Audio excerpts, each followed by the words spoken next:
এক লেখক পুরনো এক বাড়িতে উঠল।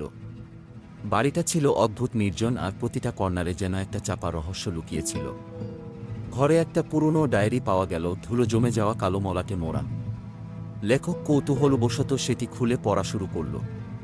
প্রথম পাতায় লেখা ছিল, এই ডায়েরি সাধারণ নয়, এটাতে তোমার ভবিষ্যৎ লেখা আছে।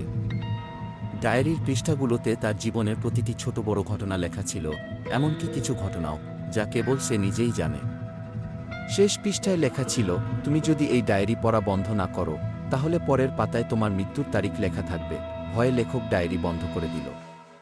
কিন্তু রাতে সে এক ভয়ানক স্বপ্ন দেখল, সে নিজের মৃত্যুর সাক্ষী। স্বপ্নে সে দেখল ঘরের চারপাশে কালো ধোঁয়া জমে উঠছে। একটা ছায়ামূর্তি তার দিকে ধীরে ধীরে এগিয়ে আসছে।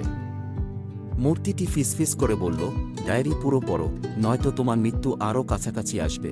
লেখক ঘামতে ঘামতে ঘুম থেকে জেগে উঠল।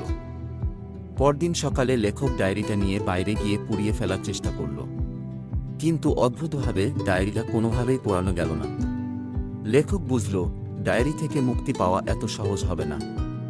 সে ভাবল, ডায়েরিটা কি সত্যি অভিশপ্ত, নাকি এটা আমার নিজের মানসিক বিভ্রান্তি। এখন সে দ্বিধায় ভুগছে, ডায়েরি আবার খুলবে নাকি নিজের নিয়তি বদলানোর অন্য কোনো উপায় খুঁজবে।